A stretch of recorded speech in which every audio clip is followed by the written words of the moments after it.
할렐루야. 2021년 4월 20일 화요일 새벽 기도회를 시작하겠습니다. 하나님 감사합니다. 오늘도 새로운 한 날을 우리에게 허락해 주시니 감사합니다.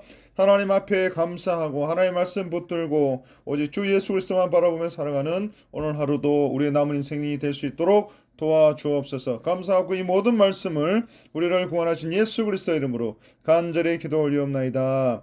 아멘. 오늘 우리에게 주시는 하나님의 말씀은 사무엘상 6장 19절로 21절까지 그리고 7장 1절로 2절까지 말씀입니다. 하나님의 말씀입니다. 베스에메스 사람들이 여호와의 궤를 들여다본 까닭에 그들을 치사 70명을 죽이신지라. 여호와께서 백성을 쳐서 크게 살려하셨으므로 백성이 슬피 울었더라. 베스에메스 사람들이 이르되 이 거룩하신 하나님 여호와 앞에 누가 능히 서리요 그를 우리에게서 누구에게로 올라가시게 할까 하고 전령들을 기랏 여아림 주민에게 보내어 이르되 블레셋 사람들이 여호와의 궤를 도로 가져왔으니 너희는 내려와서 그것을 너희에게 옮겨 가라 하라.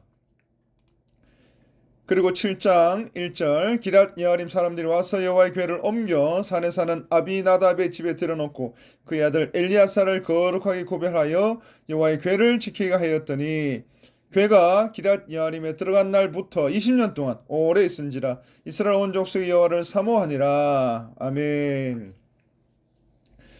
이 사무엘상 4장에서 하나님의 선민 이스라엘이 에베네스에서 블레셋과의 전쟁 중에 하나님의 임재의 상징인 언약궤를 빼앗깁니다. 그리고 5장에서 언약궤를 빼앗은 블레셋이 재앙을 당합니다. 그리고 6장에서 블레셋은 모든 재앙이 이 언약궤 때문인 것을 깨닫고 다시 돌려보내려고 합니다. 고대 전쟁은 그들의 섬기는 신들 중에서 어느 신이 더 강한지 보여주는 것이었습니다. 그리고 블레셋은 이스라엘 섬기는 하나님을 도저히 이길 수 없다는 사실을 절실하게 깨닫고 하나님의 임재를 상징하는 언약궤를 이스라엘에 돌려보내기로 한 것입니다. 그리고 8절 블레셋의 제사장들과 복술자들은 언약궤를 멍에를 메어보지 않은 젖 나는 소 2마리가 끄는 술에 싣고 속건제로 드릴 금으로 만든 물건들을 상자에 담아서 궤 곁에 두고 이스라엘로 보냅니다. 그리고 9절 만일 언약궤를 실은 수레가 그 본 지역 길로 올라가서 베스메스로 가면 이 큰 재앙은 이스라엘이 섬기는 하나님께서 블레셋에게 내린 것이요 또 그렇지 않으면 블레셋이 당한 모든 재앙들은 우연히 당한 것으로 판단하기로 한 것입니다.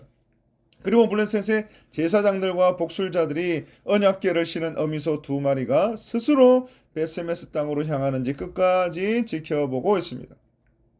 그리고 하나님께서 역사하셔서 언약궤를 실은 수레를 끈 어미소 2마리가 울거나 또 좌우로 치우치지 않고 베스메스로 바로 향하여 대로로 가는 기적이 일어납니다.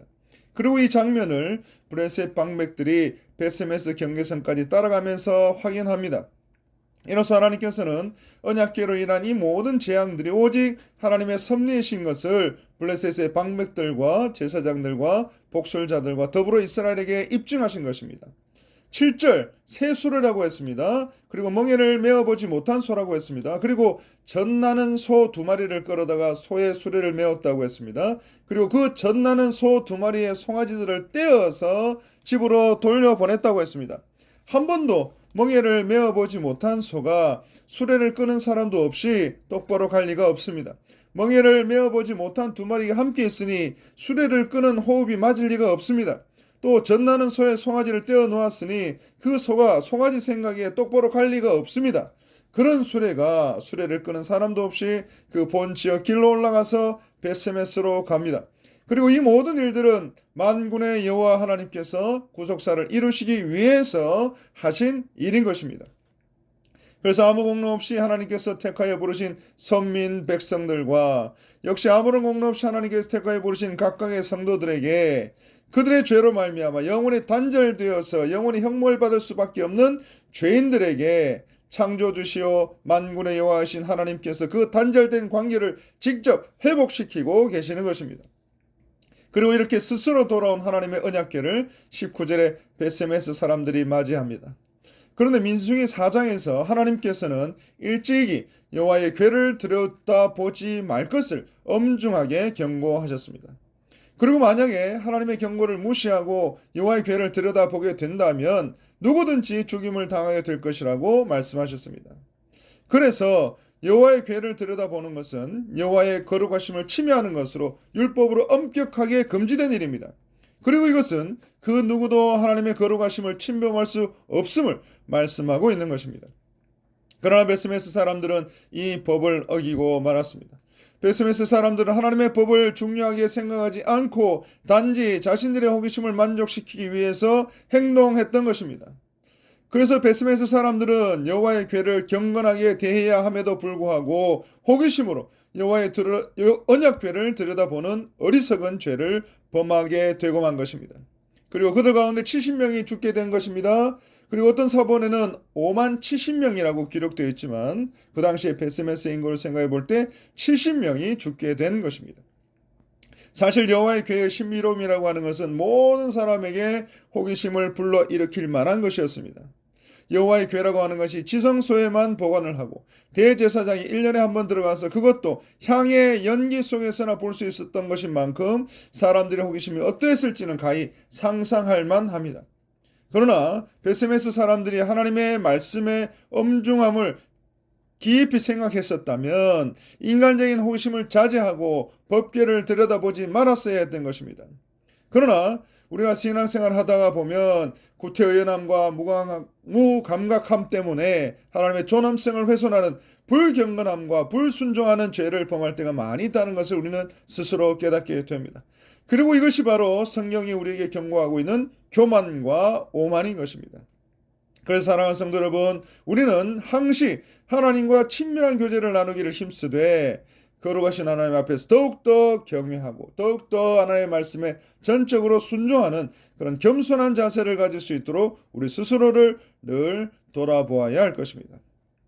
사랑하는 성도 여러분, 그런 가운데 베스메스 사람들은 이 사건을 통해서 자신들의 잘못을 회개하고 하나님을 경외해야 했습니다. 그리고 하나님의 심판 속에 담긴 진정한 하나님의 마음과 사랑을 깨달아야 했습니다. 하지만 20절에 베스메스 사람들이 이르되 이 거룩하신 하나님 여호와 앞에 누가 능히 서리오 했습니다. 그를 우리에게서 누구에게로 올라가시게 할까 하고 베스메스 사람들은 그들의 죄를 아직도 정확하게 깨닫지 못하고 있는 것을 우리에게 보여줍니다. 궤가 인도하면 하나님도 궤를 따라 옮겨 다니신다는 미신적인 생각까지도 가지고 있습니다. 이는 블레셋 사람들이 언약궤를 인하여 하나님의 심판을 받으면서도 자신들의 죄를 정확하게 깨닫지 못하고 여호와의 궤만 이리저리로 옮겨 다녔듯이 베스메스 사람들도 궤에 대한 망령된 행실 때문에 받은 징계를 가지고 자신들의 탓으로 여기고 가장 먼저 회개하고 여호와 하나님 앞에 경외함으로 말미암아 나아가야 함에도 불구하고 그저 빨리 언약궤를 다른 곳으로 옮겨서 이 문제를 어서 속히 해결하려고 한 것입니다.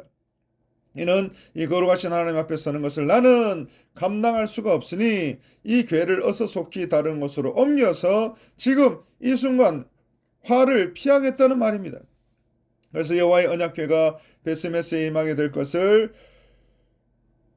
두렵고 떨리는 마음이 있을 수는 있었겠지만 하나님의 언약궤를 간직하고 있는 것이 화인지 복인지도 분간을 못하고 있습니다.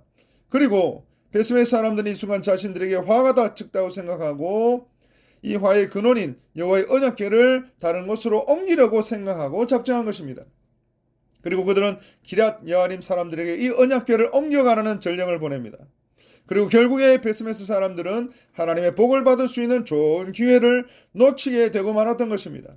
그리고 기럇 여아림 백성들은 하나님의 은혜를 받습니다. 사랑하는 성도 여러분, 하나님의 인재가 예수 그리스도를 믿는 신앙이 여러분에게 짐이 되거나 화가 된 적이 있습니까? 또 때로는 여러분의 신앙이 또 주님의 몸된 교회를 섬기는 봉사와 섬김이 여러분에게 짐이 되거나 화가 된 적이 있습니까? 여러분이 하나님을 몰랐다면, 예수 그리스도를 믿지 않았다면, 교회를 출석하지 않았다면 지지 않아도 될 짐을 여러분들이 지고 있다고 생각하신 적이 있습니까? 또 내가 당하지 않아도 될 일을 당한다고 생각하신 적이 있습니까? 그리고 저 베스메스 사람들처럼 여호와의 언약궤를 옮기려고 생각하신 적이 있습니까? 오늘 이 시간 우리 주님께서 우리에게 하신 말씀을 마지막으로 읽어드리겠습니다. 그리고 이 말씀을 통하여 위로받으시고 이 말씀을 통하여 우리가 무엇을 해야 될지를 다시 한번 묵상할 수 있는 시간이 되시기 바랍니다. 마태복음 11장 28절에서 30절 말씀입니다. 수고하고 무거운 짐진 자들아 다 내게로 오라. 내가 너희를 쉬게 하리라. 나는 마음이 오냐고 겸손하니 나의 멍에를 메고 내게 배우라. 그러면 너희 마음이 쉼을 얻으리니 이는 내 멍에는 쉽고 내 짐은 가벼움이라 하시니라. 다시 한번 하나님께서 우리를 택하시고 부르신 그 부르심에 합당하게 살아가는 저와 여러분들이 다 되시기를 간절히 바랍니다. 그래서 부르심을 받았으나 그 부르심에 합당하게 살지 못하는 일이 없도록, 또 구별되었으나 거룩하지 못한 자로 살아가는 일이 없도록 늘 우리 자신을 살피고 돌아볼 수 있는 저와 여러분들이 다 되시기를 간절히 바랍니다. 기도하겠습니다. 하나님 아버지 감사합니다. 우리는 하나님께서 택하여 부르신 자들이요, 또 그 부르심에 합당하게 살아야 될 자들인데, 그러나 우리 스스로 여러 가지 생각들로, 여러 가지 인간적인 근심과 걱정과 염려들로 구별되었지만 거룩하지 못한 자로 살아가는 일이 얼마나 많은지 모릅니다. 또 오랜 우리 신앙의 연륜을 따라서 교만과 오만함으로 말미암아 하나님을 경외하지 못하고 그냥 그렇게 살아가고 있는 때가 얼마나 많이 있는지 모릅니다. 그러나 그럼에도 불구하고 오늘 하루 다시 한번 이 말씀을 묵상함으로 나 인생을 돌아보게 하여 주시고 주님 앞에서는 그날까지 구별된 자도 거룩한 자로 부르심을 받은 자로 하나님의 택하여 부르신 백성으로 합당하게 살아가는 우리 모든 주의 백성을 다 될 수 있도록 도와주옵소서. 감사하고 이 모든 말씀 우리를 구원하신 우리 구주 예수 그리스도의 이름으로 간절히 기도 올리옵나이다. 아멘. 이 시간 우리 다 함께 기도하실 때에 교회 설립 70주년 기념 사업들을 위해서 기도해 주시기 바랍니다. 이번 주 금요일 이웃사랑 프로젝트를 위해서 기도해 주시기 바라고, 또 우리 담임 목사님 하나님께서 함께해 주셔서 성령 하나님의 충만하신 은혜로 말미암아 교회와 총회사회 가운데 하나님 함께하여 주옵소서. 또 우리 환우분들 계십니다. 주 예수 그리스도 보혈의 피로 깨끗하게 씻어 주시옵소서. 회복시켜 주옵소서. 우리 사랑하는 다음 세대들 믿음으로 말씀을 잘 양육하게 하여 주옵소서. 선교사님들과 선교사역을 위해서 기도합니다. 주여 역사하여 주옵소서. 그리고 우리의 모든 개인적인 기도의 제목들을 가지고 하나님 속히 응답하여 주시고 지치지 않고 낙심하지 않도록 주여 도와주옵소서. 응답하여 주옵소서. 이러한 기도 제목으로 간절하게 기도하신 후에 주님 앞에 오늘 하루를 은혜 가운데 살아가는 주의 백성들 다 되시기를 간절히 바랍니다. 기도하겠습니다. 이 모든 말씀 우리를 구원하신 예수님의 이름으로 간절히 기도 올리옵나이다. 아멘.